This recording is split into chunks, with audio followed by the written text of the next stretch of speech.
नमस्कार दोस्तों, आप देख रहे हैं Chanakya news India live TV. आज हम बैठे हुए हैं जय हिंद नेशनल पार्टी के प्रत्याशी श्री संजय सिन्हा जी के यहाँ, जो सांसदीय का चुनाव लड़ रहे हैं चंदौली लोकसभा से। इनसे मुझे 2-3 सवाल पूछना है। सबसे पहला मेरा सवाल होगा इनसे, बेरोज़गारी यहाँ पे जनता कह रही है चरम पे है। अगर ये चुनाव जीत करके संसद में जाते हैं तो ये बेरोज़गारी के ऊपर बेरोज़गारों के लिए क्या करेंगे? संजय सिन्हा जी। जी, पहले तो आप लोग को धन्यवाद चाणक्य न्यूज़ वाले, और चंदौली लोकसभा क्षेत्र के जितने हमारे जनता हैं उनको नमस्कार और प्रणाम है। और आपने जो मुद्दा उठाया रोजगार के लिए, रोजगार के नाम पर ही भारत सरकार का सरकार बनी जी, लेकिन 10 बरस जुमलाबाजी करते करते करते करते 10 बरस बिता दी। और यह भारतीय जनता पार्टी की सरकार, तत्कालीन प्रधानमंत्री जी कभी भी रोजगार के नाम पर, विकास के नाम पर बात नहीं करते। और हम जहाँ क्षेत्र हैं चंदौली लोकसभा क्षेत्र से, माननीय उद्योग मंत्री जी, हमारे ख्याल से जनता की जो जवाब है, जब मैंने गांव-गांव गया,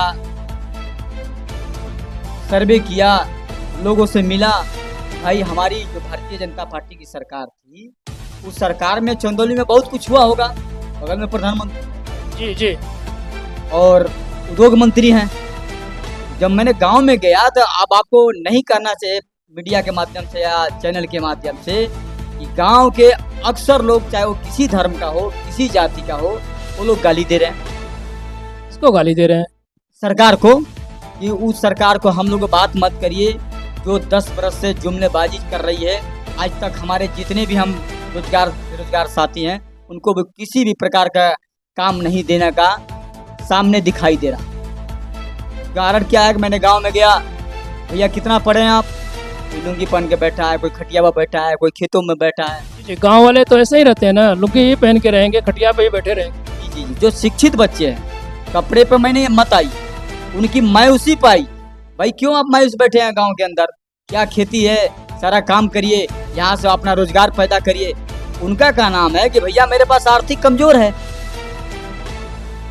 हमारे पास कृषि है, कृषि के लिए ना ही मेरे पास जल का, नहर का सुविधा दिया, जो नहर हमारे पिछले आज 20 वर्ष पहले जो दिया गया है। जी, यहाँ तो लोग कहते हैं, जैसे माननीय पांडे जी का कहना है कि हमारे यहाँ सारे तरफ से, मतलब चारों तरफ, पूरे चंदौली जिले में चारों तरफ नहर की सुविधा है और हमेशा पानी की व्यवस्था रहती है। अगर ये बातें आपके कह रहे हैं मंत्री जी, तो आप स्वयं गांव में जा करके गांव में निरीक्षण कर लीजिए कि मैं गलत कर रहा हूँ कि जनता गलत कर रही है।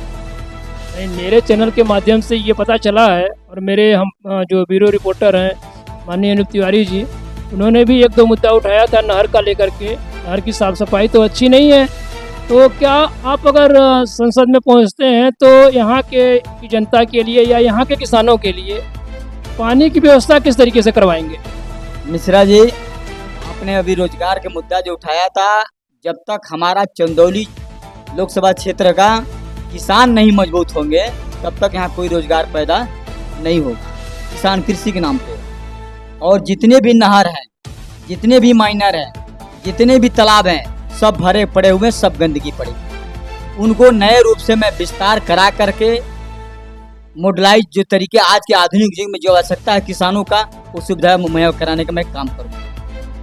सर, ये कुछ दिन पहले ही बात हुई है कि जितनी नहरें हैं उनको पक्की करवाई जाएंगी। आज तक जितनी भी नहरें हैं उनको ना तो पक्का करवाया गया, ना तो उनके सिल्ट निकलवाया गया। और अब तो धान की नर्सरी लगाने का समय आ गया है, किसान घूम रहा है, खोज रहा है, और पांडे जी कह रहे हैं कि नहीं, हमारे यहाँ सारी व्यवस्था सही है। इसमें आपका क्या कहना है? पांडे जी से मत पूछिए, आप क्षेत्र में जाइए। मैं क्षेत्र में जा रहा हूँ, मैं चंदौली लोकसभा क्षेत्र के प्रत्याशी संजय कुमार सिन्हा क्षेत्र में जा रहे हैं, क्षेत्र की आवाज़ उठा रहे हैं। ये जनता बोल रही है कि हमारे यहाँ कोई सुविधा नहीं। मैं कृषि के लिए दर भटक रहे हैं। अभी मान लीजिए बीज लगाने का समय आ गया, धान लगाने का। जी जी, अभी उनको कहीं पानी आ रहा है तो कहीं बिल्कुल पानी नहीं आ रहा है, कहीं बिल्कुल नहर जाम है तो कहीं बिल्कुल माइनर टूटा हुआ है। बिल्कुल कहीं कहीं पक्की है तो कहीं कच्ची है, यानी ना मरम्मत हुआ है ना ही उनको सुविधा दिया गया। जो आज के 20 बरस पहले हमारे त्रिपाठी साहब ने किया है वही संचालन हो रहा है।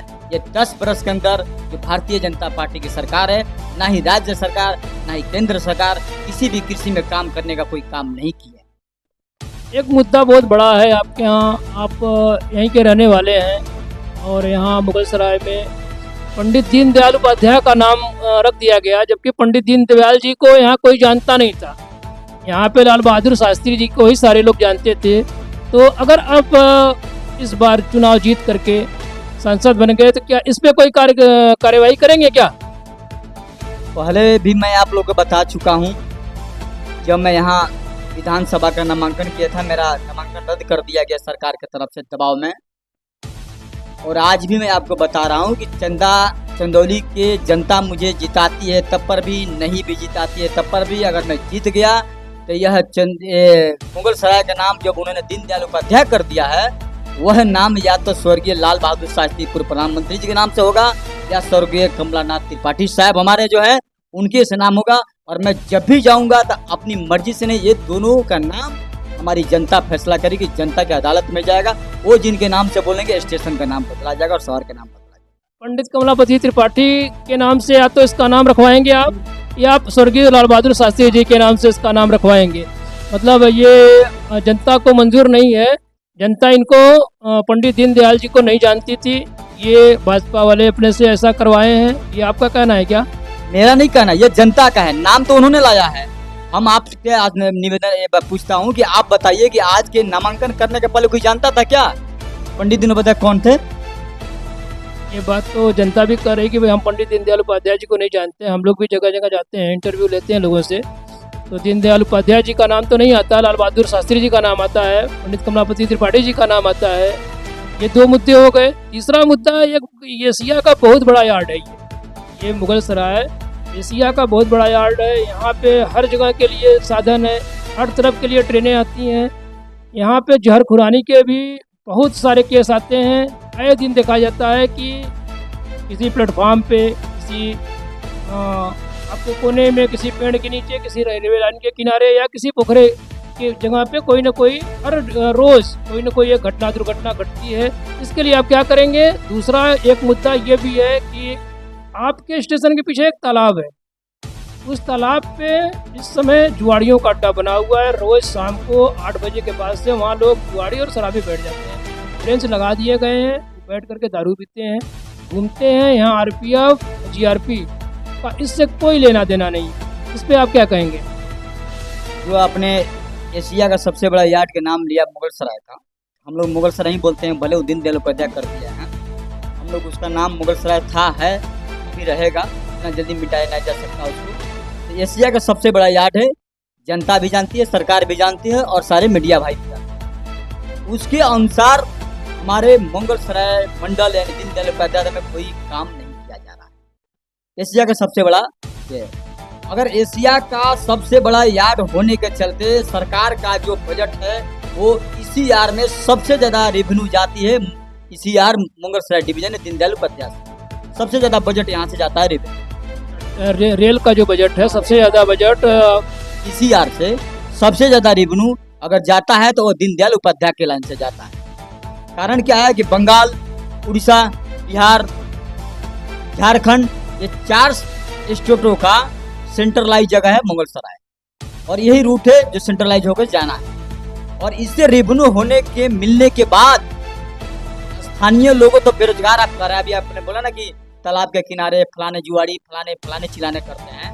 अगर यहाँ सब कुछ है, सरकार का इनकम है, सारा विधि व्यवस्था है, तो सरकार को यह देखना चाहिए कि उस इनकम के अनुसार हमें कार्य करना चाहिए। एशिया का सबसे बड़ा यार्ड है, तो जो भी यहाँ पहले बना हुआ उसको भी सरकार बंद करने के काम, जैसे फ्लैश बोर्ड है, प्लान डिपो है, रेलवे का बहुत सारे चीजें कितने परसेंटेज पे इन्होंने बेच दिया है, प्राइवेटेशन करने जा रहा है। अच्छा, ये रेल में कुछ प्राइवेटेशन भी कर दिए हैं। जो पब्लिक के बीच में आते हैं तो कहते हैं कि हमने नहीं किया है, और हम लोग, जनता मुझे सदन भेजती है, नहीं भेजती है, मैं उनका आवाज़ उठाऊंगा। रेल ही तो क्या, भारत सरकार का किसी या राज्य सरकार किसी भी पार्ट को प्राइवेटेशन नहीं करने दिया जाएगा। कारण क्या है कि जिस दिन प्राइवेटेशन हो जाएगा वो श्रीलंका का हाल है। ये हमारा लोकतंत्र है। अगर सरकारी तंत्र समाप्त हो जाता है तो आपका देश गुलाम की ओर चला जाता है। और यह हमारी है जी, ये 140 करोड़ जनता का ना है। ये 140 करोड़ को जनता के लिए सारा नियम कानून बनाया गया, संविधान बनाया गया। हमें क्या करना है? और मुगलसराय के जहाँ सवाल है, चंदौली लोकसभा क्षेत्र के सवाल है, तो अभी तक मैंने भी आपको कहा था चंदौली मुख्यालय से लेकर के बाबतपुर से हवाई अड्डा तक यह मेरी सपना है, यह मेरी योजना है कि मैं मेट्रो रेल का निर्माण करूं। माननीय प्रत्याशी जी का कहना है कि मैं मुख्यालय से लेकर के और बाबतपुर तक मेट्रो रेल का कार्यक्रम करवाऊंगा जब मैं संसद भवन में चला जाऊंगा। और इनकी बहुत सारी बातें हैं और कुछ सुनते हैं इनसे कि इनका और कौन कौन सा मुद्दा है। देखें, मुगलसराय यानी चंदौली लोकसभा क्षेत्र में प्रथम पहचान है कृषि, दूसरा पहचान है रेलवे मुगलसराय। इस मुगलसराय स्टेशन को मैं भारत का सबसे बड़ा नंबर 1 करना चाहता हूँ जिस दिन सदन जाऊँ। यहाँ इतनी जमीनें उपलब्ध हैं सरकार का, कोई पब्लिक की जमीन की आवश्यकता नहीं है। सरकार की इतनी जमीन है कि उस पर सारे रेलवे का कारखाना लगाया जा सकता है, चाहे वो बोगी बनाने का काम हो, चाहे टेक्निकल काम हो या मोटरलाइज हो, सभी तरह की सुविधा है। जमीन है, मैंने सर्वे किया है, तालाब है, पानी है, आसपास में जितने भी कचरे हैं सभी को हटा करके नए मॉडलाइज रूप में बनाने का मैं काम करूंगा। दूसरी बात, आज से 75 साल हो गया आपको रेलवे यहाँ चलते हुए। कर्मचारी पदाधिकारी जितने भी हमारे चला रहे हैं सभी अच्छे हैं और सरकार ही सिर्फ निकम्मा है। और आप जब कॉलोनियों में जाएंगे रेलवे का मुगलसराय डिवीजन का, करीब हमारे जानकारी में 13,000 कर्मचारी यहाँ रहते हैं। 13,000 कर्मचारी रहते हैं यहाँ। 13,000 कर्मचारी के यहाँ कॉलोनी है रेलवे डिवीजन में। उन 13,000 कर्मचारियों के ग्रुप सी और डी का जो हमारे भाई लोग यानी कर्मचारी लोग रहते हैं, उसमें से आपको बता रहा हूँ कि लगभग 80% कर्मचारी का किसी का लैट्रिन नहीं है, किसी का छत गिरा हुआ है, किसी का पानी नहीं है, किसी का सिंटेक्स नहीं है। रोड उल जाकर पानी पड़ा था, रोड उल जाए तो सारा पानी उसके घर में चला जाता। तो इन सब सारे चीज़ों को मैं देखते हुए रेलवे के विस्तार के लिए, मुगलसराय के लिए, इसी डिवीजन के लिए, दीनदयाल उपाध्याय के लिए मैं सरकार से मांग करूंगा कि कम से कम यहाँ 50,000 करोड़ की यहाँ लागत की आवश्यकता लगाने का। जिस दिन वो मैं योजना पूरा करूंगा चंदौली के लिए, आपके पूरे उत्तर प्रदेश के लोग आएंगे चंदौली में रोजगार के। बहुत बहुत धन्यवाद सिन्हा जी आपका। आपने बहुत अच्छी बात कही। अपने हमारे चैनल के माध्यम से मैं लोगों के बीच में ये पहुँचाऊँगा ज़रूर आपकी बात। और मेरी भगवान से ये प्रार्थना है कि आप सांसद होकर के यहाँ से जाएं और पब्लिक के दुख दर्द को समझें। जय हिंद, जय भारत, जय चाणक्य।